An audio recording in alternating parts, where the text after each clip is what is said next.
The warship Stellar Claw drifted silently in the umber fringe, a sleek triangle of obsidian metal cloaked in electromagnetic silence. Its hull shimmered against the starless dark, a phantom among the wreckage of lesser fleets. Inside, the mess hall buzzed with conversation, if one could call it that. Chittering, hissing, and pulsed clicks echoed off alloy walls as a group of young Varnak soldiers gathered around a low reactive energy plate steaming with their latest protein rations. The youngest, Scout Ket, waved a hollow tablet through the air, translating Terran languages into readable glyphs. "Listen to this one," Ket said, his face ridged with amusement. "The man lost his arm and still picked up his rifle, said he'd reload it with his teeth if he had to." A round of high-pitched clicking erupted, Varnak laughter. "Humans," grunted Scout Smith, rotating a segment of his triple-jointed limb to flex the barbed spikes embedded in his forearm. "Always so dramatic. Why would you fight without two arms? That's inefficient, idiotic." "They value something called grit," said Ket.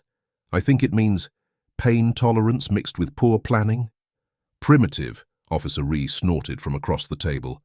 "You lose a limb in Varnak culture, you enter regeneration slumber. 12 hours, new limb, no drama, no reloading with teeth, just evolution." "Do they actually think it's noble?" asked Smith, still scrolling.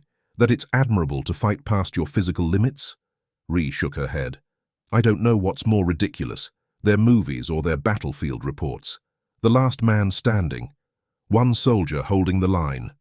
"Please," Ket chuckled. "There's even a myth about something called a Spartan, said to have held off an army, just 300 of them."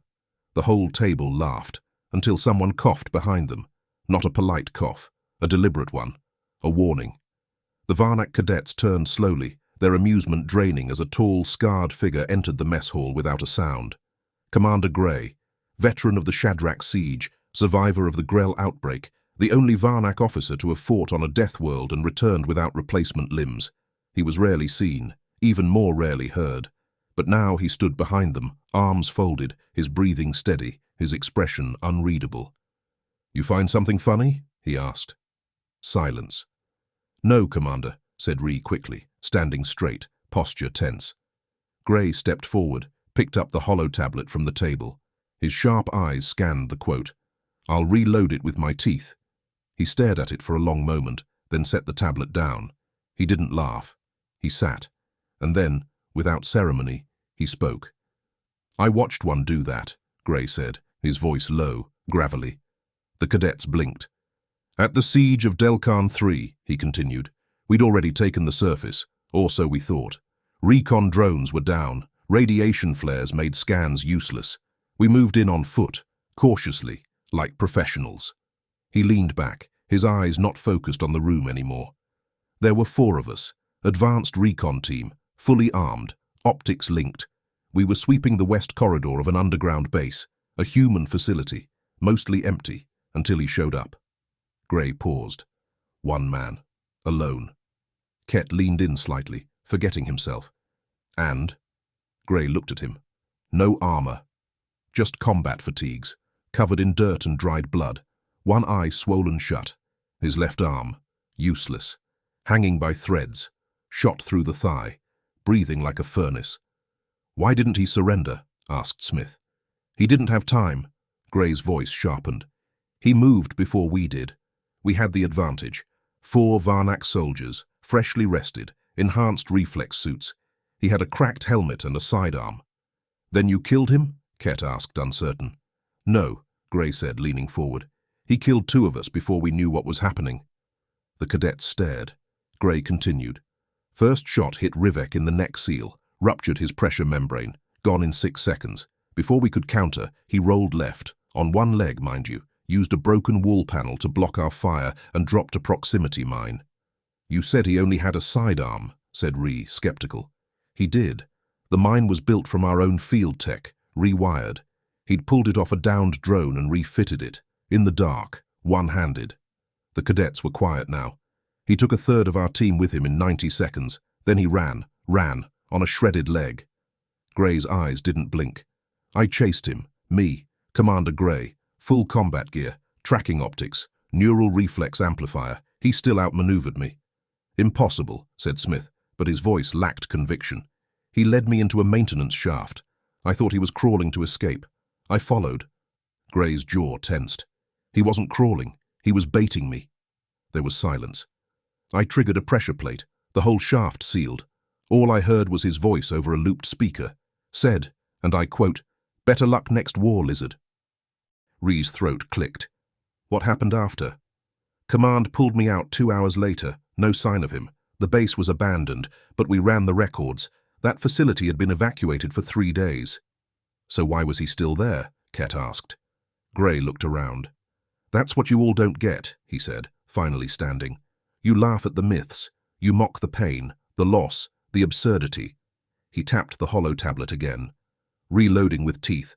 Sounds funny until you realize that for humans, it's a choice. Not because it works. Not because it's smart. He looked each cadet in the eye. But because they don't stop. Not when they're outnumbered. Not when they're dying. And not even when we stop. The room was silent. Gray walked to the exit, then paused once more. You think evolution is an advantage. That regeneration makes you better. But there's something worse than a soldier with new limbs. He turned. It's the one who fights broken, because they're not fighting to win. They're fighting to make sure you don't. He left the mess hall without another word. The young soldiers remained frozen in place. Ket finally turned the hollow tablet back on. This time, he didn't laugh at the quote. He read it again. Slower. He reloaded with his teeth. Then he looked at Smith, at Ree, at the now empty seat where Commander Gray had sat. And none of them laughed. Because now, it didn't sound like a myth. It sounded like a warning. The mess hall of the Stellar Claw was quiet the next cycle. Not from orders. No one told the cadets to keep it down. It was just instinct. After Commander Gray's story, something had shifted in the younger soldiers. Jokes landed softer. Banter stopped just short of mockery. Even Ket scrolled through the hollow archives with less enthusiasm and more uncertainty. He didn't say anything about reloading with teeth. In the flight simulation chamber, Scout Smith was unusually quiet. His usual trash talk during training was gone. He failed his reflex loop twice. Officer Ree noticed. Still thinking about what he said? Smith looked up, his mouth plates twitching. You ever seen a human fight in real time? She paused. Only in recorded engagements. Thermal overlay. Never up close. He nodded slowly. I've only seen it once. I didn't even realize it at the time, but it matches what Gray said. He turned to Ree. I saw one limp into a crater, holding his guts, thought he was fleeing. Ree raised a brow. And? Smith clenched his fists. He was planting charges. That night, in the upper-level barracks, Commander Gray sat alone. The older officers respected his silence. Most left him be. But one approached. Chief Strategist Velra, a war tactician of the Arkan species, towering, six-limbed, and born with twice the memory banks of any normal mind. Velra respected data. She wasn't here to argue myths. She was here because the numbers didn't line up. I've reviewed the footage, she said simply. Gray glanced sideways. And? The loss on Delcan 3. 4 Varnak, 1 human who escaped. He gave a small nod. And now you want to know how. Velra clicked softly. More than that. I want to know why we didn't see it coming. Gray gestured to the seat beside him. You think too efficiently, he said. Efficient is how we win. No, he replied. Efficient is how we almost win. But humans? They're not efficient. He leaned forward. They're irrational, reckless, emotional, but when you give those flaws purpose, you get something terrifying. Velra tapped her tablet. Explain. He sighed, his voice quieter now. Because when they don't fight to survive. They fight to outlast, outthink, outhurt their enemy. And if that means crawling through mud with a shattered leg just to put a knife between your plates, they'll do it. And if they fail, they do it anyway. Elsewhere on the Stellar Claw, Scout Ket had begun compiling human combat footage, the real kind, helmet cams, squad broadcasts, declassified war zone audio. He muted the flashy documentaries. He skipped the simulations. He watched the shaky, blood-soaked ones. One clip showed a Marine using his belt as a tourniquet while returning fire. Another featured a pilot ejecting mid-crash, landing with a fractured pelvis, then dragging himself across the battlefield with a flare gun in hand. Each time the same pattern: wounded, cornered, still fighting. He couldn't stop watching. The next day, during squad briefing, Commander Gray entered early. The cadets stood fast, rigid, silent. He paced in front of them. "No one talks about the Black Ridge holdout anymore," he said. The young soldiers listened, eyes wide. Outnumbered, outgunned. The humans had no fleet, no evac, no hope. Gray's tone darkened. They fought anyway. They booby-trapped corridors, used mining carts as mobile cover, spliced welding lasers into pressure-activated ambushes. He looked directly at Ket. Their commanding officer was a geologist.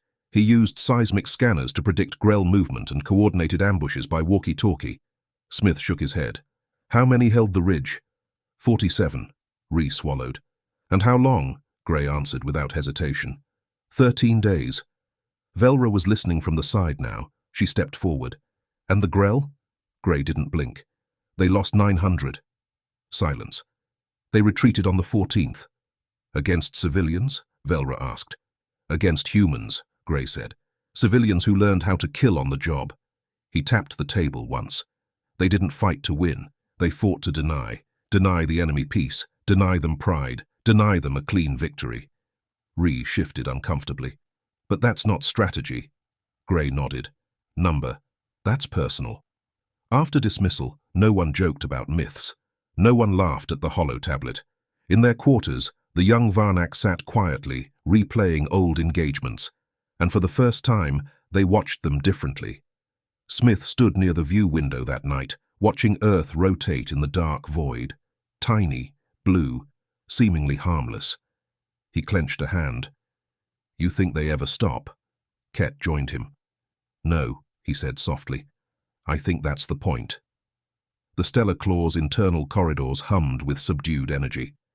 What used to be a hub of youthful bravado had shifted into something quieter. Not fear, exactly, but something close to it. Respect, perhaps, or the edge of it. In the tactics lab, Commander Gray activated the holotable. A detailed 3D battlefield shimmered into view. Rocky terrain, dense fog, jagged cliffs. The simulation was old, rendered in grainy resolution. He waited for the room to fill. The young Varnak cadets filed in without a word. Ket, Smith, Ree, others. Not one of them made a joke. They just stared. Because they knew this wasn't a drill. This was a story, one that still hurt. "This is Bailran Pass," Gray began. "Year 214, Galactic Standard. You won't find this in your approved archives. The Dominion Council redacted it." "Why?" Ree asked. "Because of what happened here," he said. "Because of who we lost." The map zoomed in, revealing Varnak troops in red markers, advanced units in formation, holding the high ground. At the center of the canyon, a downed human dropship, flickering, half sunk into a gully. One life sign. One. "Let me guess," Smith muttered. "One human." Gray didn't smile. "Correct. One. The Varnak had 24 soldiers," Gray explained. "Full kit, reinforced armor, bio-linked comms." The cadets watched as simulated red units circled the ship. "Mission parameters: secure the wreck, eliminate survivors. Standard." He tapped the table. The sim played. The first squad advanced. A tripwire mine tore 2 to shreds. The second squad split up. The left flank fell into a camouflaged sinkhole. The third. One of their rifles exploded mid-reload, booby-trapped magazine. Gray folded his arms. The human was dying, internal bleeding, no evac, cracked ribs, arm in a sling. "And he still fought?" Ket asked. "No," Gray said flatly. "He hunted." The Varnak units fell one by one, not in a blaze of glory, not in some noble clash. They were picked off, quietly, ruthlessly. Gray stepped around the table. He used echoes, left recordings of movement to draw us into exposed positions, built sound traps, even used the ship's broken distress beacon as bait. Smith leaned forward. "What kind of soldier does that while bleeding out?" Gray met his eyes. "A human one." By day 4, the Varnak survivors abandoned the canyon. Only 4 made it out alive. 3 were disarmed. 1 was missing both legs. They didn't talk about Bailran, not because they weren't allowed to, but because they couldn't explain it. In the back of the room, strategist Velra stepped forward again. "But it's illogical," she said, voice even. "That outcome statistically shouldn't have happened." "It didn't happen on statistics," Gray said. "It happened on will." He turned the simulation off. "You've all trained for logic. You fight like warriors with programming." He let the silence grow dense. "But Earth doesn't breed warriors like that. They don't always follow orders. They don't always care about odds, or even logic." He paused. "And that's why you keep losing to them." Outside the tactics lab, Ree found herself pacing. Ket followed her, silent until she spoke. "All our simulations, every training drill, they never taught us how to fight like that." "They didn't need to," Ket said, "because we weren't supposed to fight them." She turned, frowning. "They were supposed to be a failed species, half feral, politically fractured." Primitive Ket nodded. "And yet here we are, studying their myths because our best commander keeps proving they're real." Back in the commander's quarters, Gray reviewed old footage. He didn't need to. He'd memorized every frame. But sometimes, you need to remind yourself that you're not going mad. He rewound the feed. There it was. The human, crawling up a blood-soaked incline, shattered ankle dragging behind, pulling the pin on a grenade with his teeth, sticking it to the hull of a dropship as he passed out. The feed cut to static. Gray leaned back. He'd fought across 23 systems, faced sentient plants, hive-mind raptors, armored reptiles the size of freight loaders. But that human, that dying, broken thing, had haunted him more than all of them. The next day, Gray walked into the training deck unannounced. The cadets were running coordinated drills, perfect formations, efficient movements. He watched for a while, then said 3 words. "Break your rhythm." The drills stopped. "Sir?" Ree asked. "You're not fighting drones. You're not fighting clones. You're fighting improvisers, so stop acting like metronomes." He walked to the center. "Reset the drill, remove the combat scripts, remove the cover fire assists, let them think for themselves." "Who?" Smith asked. "The enemy or us?" Gray's eyes narrowed. "Yes." That evening, Ket sat in his bunk, staring at a still frame from a human war documentary. A woman, her arm gone, was dragging her squadmate through fire. Her face twisted, not with pain, but rage. No medals, no speech, just survival. He didn't feel like laughing. He felt like learning.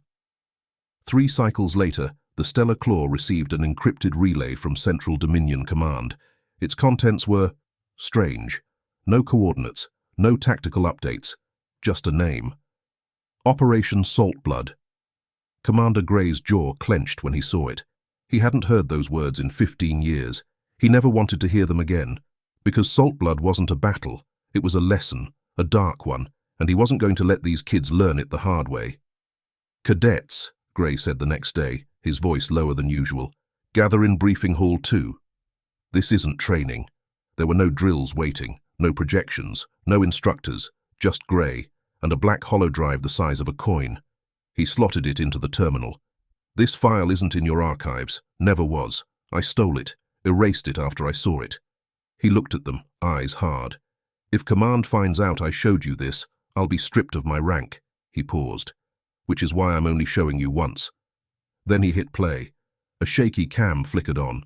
A rocky canyon, dense fog, the faint outline of something huge moving in the background. No music, no narration, just the wind.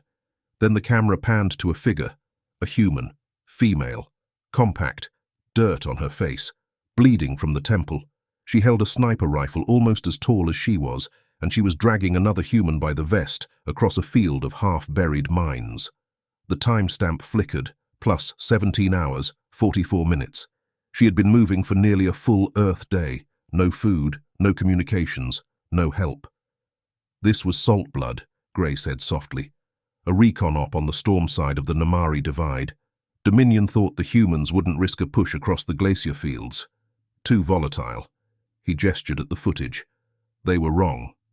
The video zoomed in as the woman reached a crag and ducked behind it, pulling her unconscious teammate into cover. 3 Zivakthar patrol ships streaked overhead. She didn't flinch.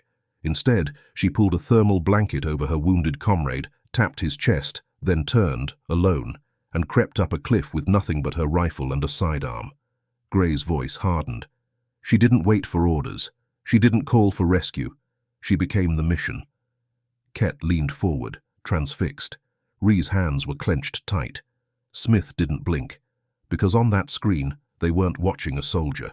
They were watching something else, something terrifying. The feed cut to the final moment, a single frame. The woman, bloodied, frostbitten, barely alive, perched atop a ridge, lining up a shot. The crosshairs held steady for 6 seconds, and then one shot, one kill. A Dominion commander's carrier exploded in a fireball of ruptured antimatter, a kill that should have taken an orbital strike. She did it with a rifle older than the cadets watching it. Gray killed the footage. That's how Saltblood ended.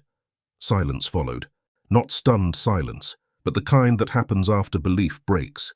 When you realize the story wasn't exaggerated, it was understated. Ree spoke first. What was her name? Gray looked up. Sergeant Lena Corbin, 27th, no cybernetics, no gene mods. He paused. She died 2 days later from infection, alone, before evac arrived. Smith swallowed. Then why'd she do it? Gray gave him a look that cut deeper than any blade. Because she thought someone had to. That night, none of the cadets slept. Ket found himself back in the simulation room, not running drills, just walking the human environments on file. Earth jungles, snowbound hills, dead cities. Every biome was harsh, unforgiving, made for survival, not comfort. He finally understood what the human motto meant. We were forged by struggle. Commander Gray sat in his quarters, finishing a report he didn't intend to send. It simply read, "My cadets understand now." The stories were true, and that's what makes them terrifying. He didn't sign it, he just deleted it, because he knew. There were some things you didn't need to explain, you just needed to show them. 2 weeks later, the Stellar Claw was dispatched to the Kelvar Brink, an unstable region beyond Dominion space. Pirates, raiders, refugee spills, normally handled by cruisers, not an academy ship, but Command wanted real-world exposure for their best cadets. And Commander Gray had signed the order himself. He wasn't worried about what they'd face, he was watching how they'd respond. The cadets had changed. No more mocking myths, no more snide remarks about Terran stupidity. Now they ran drills with variables. They trained in uncertainty. They simulated failure and planned what came after. Ket had coded a new response algorithm into the training AI. What would a human do? It broke 3 scenarios before they rewrote the simulation parameters, because the answer wasn't predictable. The answer was always survive, then retaliate. They were in orbit above a shattered station when the call came in, a distress beacon, garbled, no ID, no translation. Commander Gray stood on the bridge, arms crossed. Recon flight. Ree, now leading the scout unit, nodded. We'll go, no delay. Gray eyed her. No hesitation? She didn't flinch. We're not waiting for a perfect plan. That's not how survival works. Smith added, we'll improvise, like Earth taught us. Gray allowed a rare flicker of satisfaction. Go. The docking corridor was blacked out. Air pressure was low, but signs of life were unmistakable. Ree's team swept forward, Ket at her side, Smith taking rear guard. They found them in the cargo hold. 5 beings, terrified, malnourished, 3 unconscious, 2 blinking up at them, Gerari, nomadic traders. The oldest one croaked a word through bleeding gums. Humans? Ree leaned in. What about humans? They saved us. Her eyes narrowed. Where? He pointed to a sealed blast door at the rear. They opened it expecting blood. They found one. A human. Male. Mid-40s. Torn uniform. Drenched in sweat. Leaning against the wall with a snapped pipe in one hand and 3 empty stim injectors at his feet. Behind him, 4 dead raiders. One still twitching. He looked up, barely conscious. You guys Dominion, he muttered. Ree stepped forward. Alliance, Scout Wing. He gave a weak thumbs up. Nice. Took you long enough. Then he collapsed. They airlifted the survivors back to the Stellar Claw. The human was stabilized, No major organs ruptured, just massive blood loss, 2 cracked ribs, and heat stroke. He fought with that? Ket asked, staring at the pipe. Gray, watching through the medbay glass, replied, They always fight with whatever they have. Later, when the human woke up, Gray sat beside him. You disarmed 4 pirates, while bleeding, and unarmed. The human shrugged. They weren't expecting someone to get back up. Why didn't you stay down? Someone had to protect the kids. Gray looked at him for a long moment. You ever hear of salt blood?